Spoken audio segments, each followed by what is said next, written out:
सुर के पद कहत कथ परदेसी की बात पर बात करते हैं। कहत कथ परदेसी की बात, मंदिर अरध अवधि बदी हम सौ, हरि आहार चली जात। ससिरु बरस सूर रिपु जुग बर, हर रिपु किन्नय गात। मघ पंचक लय गए श्याम घन, आय बनी यह बात। नखत वेद ग्रह जोर अर्ध करी, को बरजय हम खात। सूरदास प्रभु तुम्हि मिलन को, कर मीरत पछितात। यह दृष्टिकूट का पद है, जिसमें स्वाभाविकता की जगह चमत्कारिकता और सरलता की जगह दुरूहता दिखाई पड़ती है। दरअसल रहस्यात्मक भावों की अभिव्यक्ति के लिए बराबर दृष्टिकूट की शैली इस्तेमाल की जाती रही है। ऋग्वेद की ऋचाओं में, उपनिषदों में यह दिखता है। संस्कृत काव्य में तो एक ही अक्षर के प्रयोग द्वारा श्लोकों की रचना की गई है, और हिंदी साहित्य में सिद्धों के यहाँ, नाथपंथियों के यहाँ जो संध्या भाषा प्रयुक्त है, उसमें दृष्टिकूट की शैली ही इस्तेमाल की गई है। संतों के यहाँ उलटवासियों में तुलसीदास के कुछ दोहों में, कहीं कहीं जायसी में भी दृष्टिकूट की यह शैली दिखाई पड़ती है। इसमें मुख्य तौर पर रचनाकार चमत्कार प्रदर्शित करना चाहता है और अपनी प्रतिभा की धाक जमाना चाहता है। बहुत परिमार्जित रूप में दृष्टिकूट की यह शैली हमको सूरदास में दिखाई पड़ती है, साहित्य लहरी में खास तौर पर, और सूर सागर में भी उसको देखा जा सकता है। यह पद दृष्टिकूट शैली का एक अच्छा उदाहरण है।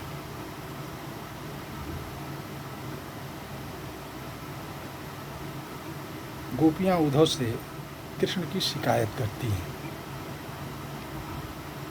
और अपना अमर्ष व्यक्त करती हैं। कहत कथ परदेसी की बात, हे उद्धव, उस परदेसी की बात क्या कही जाए, उसके बारे में क्या कहा जाए, कुछ कहते बनता नहीं। मंदिर अरध अवधि बदी हम सौ, हरि आहार चली जात। मंदिर अरध, मंदिर अर्थात घर, अरध आधा अर्थात पाक, पाक अर्थात 15 दिन। मंदिर अरध अवधि बदी हम सौ, हमसे तो ये कह कर गए कि 15 दिन में आ जाएंगे, लेकिन हरि आहार चली जात। हरि अर्थात सिंह, सिंह का आहार अर्थात मांस, यहाँ मांस का अर्थ मांस से लगाया जा रहा है। कि कह के तो गए थे कि 15 दिन में आ जाएंगे, मगर मास से अधिक हो गया, महीने बीत गए, मगर वो अब तक आए नहीं। कहत कथ परदेसी की बात, मंदिर अरध अवधि बद हम सो, हरि आहार चली जात। कृष्ण की अनुपस्थिति में गोपियों की क्या दशा है, दिन रात कटना कैसे मुश्किल हो गया है, इसका वर्णन अगली पंक्ति में है कि शशि रिपु बरस सूर रिपु जुगबर, हर रिपु किए फिरे घात। शशि रिपु बरस,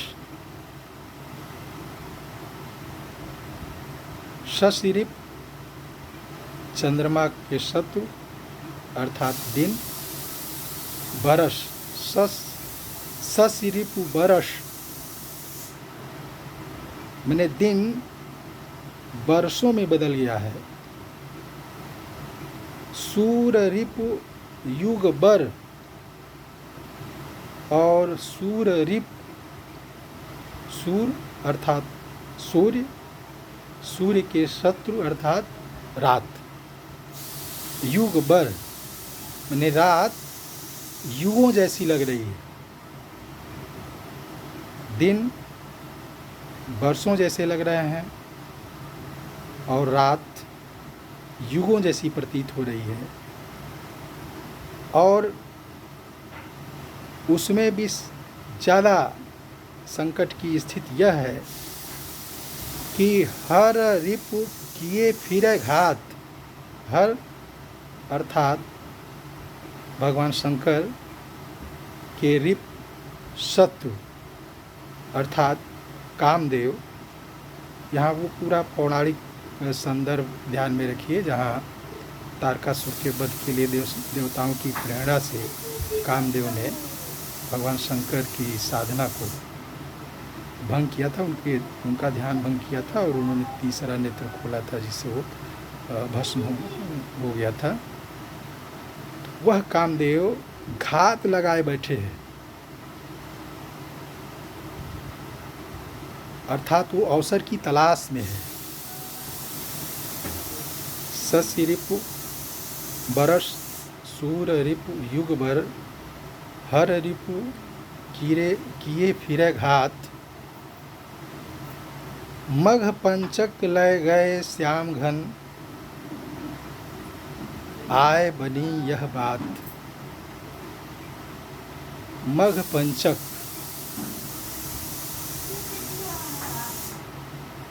मघा नक्षत्र से 5वां नक्षत्र। हिंदू कालगणना नक्षत्रों, सूर्य और चंद्र की गति पर निर्भर करती है। अश्विनी, भरणी, मृगशिरा, कृतिका वगैरह 27 नक्षत्र होते हैं।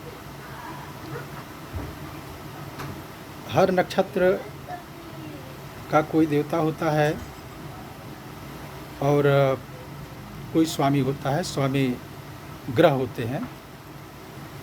जैसे अश्विनी नक्षत्र के देवता अश्विनी कुमार हैं और स्वामी केतु हैं।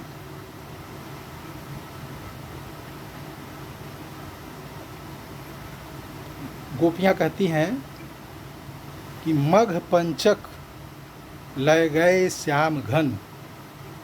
मघ पंचक अर्थात मघा नक्षत्र से 5वां नक्षत्र। यहाँ मघा नक्षत्र को पहले नक्षत्र के तौर पर गिनेंगे और उससे जो 5वां नक्षत्र होगा, मघा नक्षत्र से 5वां नक्षत्र। मघा 1, पूर्वा फाल्गुनी 2, उत्तरा फाल्गुनी 3, हस्त 4 और 5वां चित्रा नक्षत्र। यहाँ चित्रा मतलब चित्त। तो मघ पंचक लय गए श्याम घन, वो घनश्याम तो हमारा चित्त लेकर चला गया। यहाँ घनश्याम शब्द पर ध्यान दिया जाना चाहिए कि घनश्याम काले बादल बारिश करने वाले होते हैं, प्यास बुझाने वाले होते हैं, आनंद प्रदान करने वाले होते हैं। वह कृष्ण जो हमको आनंदित करने वाले थे, तुलसीदास जब अपने साधना के प्रतीक के तौर पर चुनते हैं तो वह आलंबन के रूप में घनश्याम राम को ही चुनते हैं।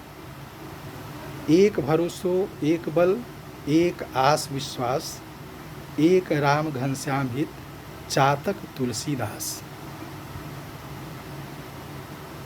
केशव के यहाँ भी घनश्याम सुखदाई बादलों के रूप में ही इस्तेमाल किया गया है राम के लिए।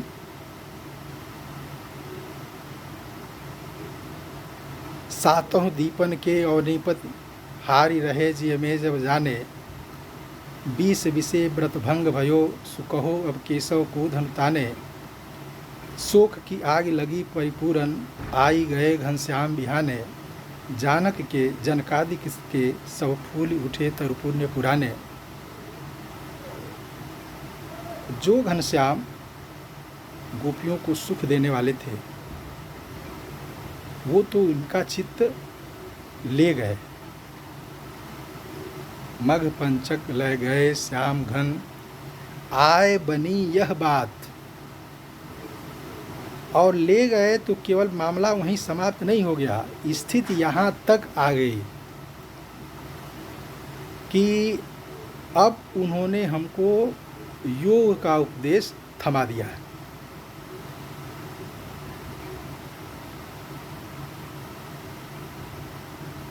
एक दूसरे पद में गोपियाँ कहती हैं, हम तो झकत श्याम की करनी मनलय जोग पठाए। कि अपने तो गए ही, हमारा चित्त भी ले गए और बदले में हमको योग का संदेश भिजवा रहे हैं। तो मघ पंचक ले गए श्याम घन, आए बनी यह बात। और विरह की यह दशा जब असह्य हो जाती है तो गोपियों के मन से यह बात फूट पड़ती है।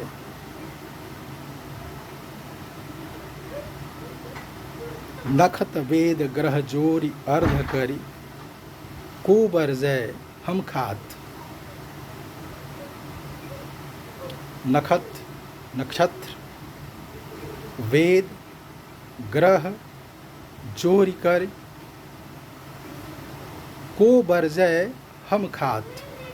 नखत 27 नक्षत्र होते हैं, वेद 4 वेद 27 4 31, ग्रह 9 ग्रह 31 9 40, नखत वेद ग्रह जोड़ अर्ध करी 40 का आधा 20, 20 अर्थात विष जहर।